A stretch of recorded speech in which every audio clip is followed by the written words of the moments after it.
de la femme gabonaise, c'est un honneur insigne parce que, à travers nous, nous comprenons qu'il s'agit de célébrer toutes les femmes universitaires et chercheurs du Gabon et d'Afrique, mais aussi toutes les filles de ce pays et du continent qui entreprennent des études universitaires et envisagent de faire carrière dans l'enseignement supérieur et la recherche scientifique. L'agenda 2030 des Nations Unies ou Programme de développement durable à l'horizon 2030, les aspirations 4 et 6 de la vision 2063 de l'Union africaine et de tous les instruments normatifs régionaux en lien avec les droits des femmes et du programme d'action 2016-2025 de l'Organisation de la coopération islamique aussi. Pour mener à bien, notamment sa mission de conseil dans l'élaboration et la mise en œuvre des politiques publiques, la chaire fonctionnera au quotidien comme un centre de collaboration entre universitaires et chercheurs, agents publics et leaders des associations de défense des droits des filles et des femmes.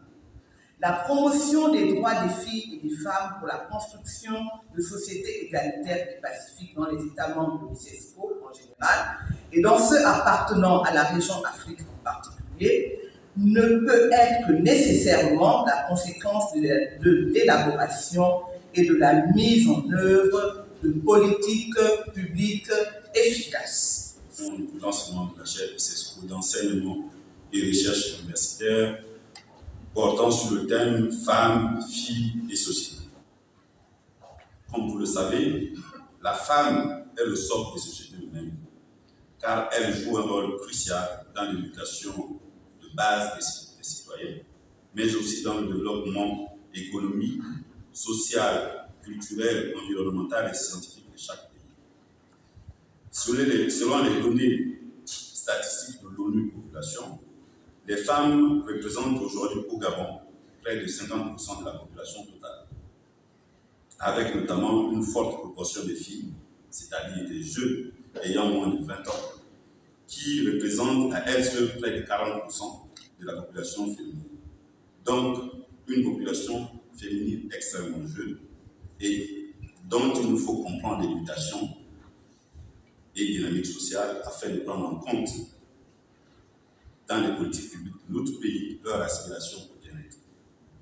C'est le sens des travaux que nous menons au Sénarest, notamment à l'Institut de recherche en sciences humaines. En effet, le Sénarest, à travers le GREG, le groupe de recherche sur le genre, qui est l'un des laboratoires de l'Institut de recherche en sciences humaines, consacre déjà depuis plusieurs années ses travaux de recherche sur la question de la place et de la condition de la femme gabonaise dans la société contemporaine. En interrogeant le genre, les travaux de recherche du GREG visent à mieux comprendre le comportement de la femme gabonaise face aux défis du genre dans notre pays. Le conseil électoral de l'UOB, par ma voix, est donc heureux de vous souhaiter, Monsieur le ministre, à vous et à toute la délégation qui vous accompagne, la plus cordiale bienvenue. Je voudrais par la même occasion vous témoigner ma vive gratitude et ma profonde reconnaissance pour avoir choisi l'UOB comme cadre d'hébergement et de lancement officiel des activités de la chaire de l'Organisation du monde islamique pour l'éducation, les sciences et la culture, en abrégé ICESCO,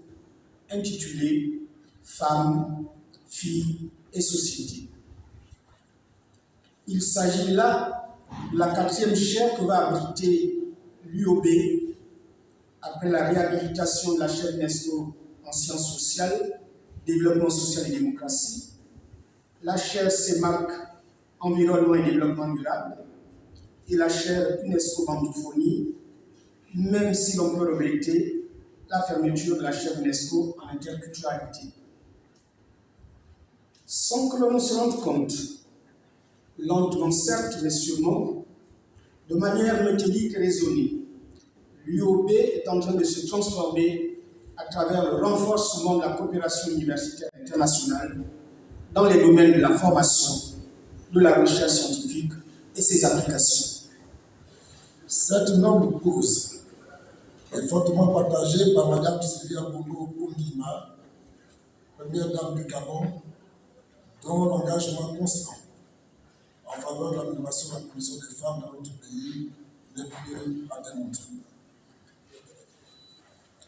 C'est également grâce à ce leadership que le Gabon a fait un bond majeur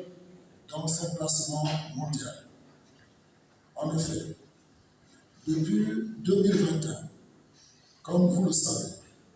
le Gabon a consacré à la question de la femme une politique spécifique appelée Gabon Égalité. À travers cette politique, plusieurs réformes ont été initiées, notamment sur le plan juridique. On peut citer entre autres la loi numéro 006/2021 du 6 septembre 2021 portant sur l'élimination des violences faites aux femmes, la loi numéro 009/2016 du 5 septembre 2016 fixant les quotas d'accès des femmes et des jeunes aux élections politiques et celui des femmes aux emplois supérieurs de l'État. Ce lancement interutile une semaine après la Journée nationale de la femme, que nous célébrons au Gabon après l'événement dédié par la communauté internationale à nos mères, nos épouses, nos sœurs et nos filles.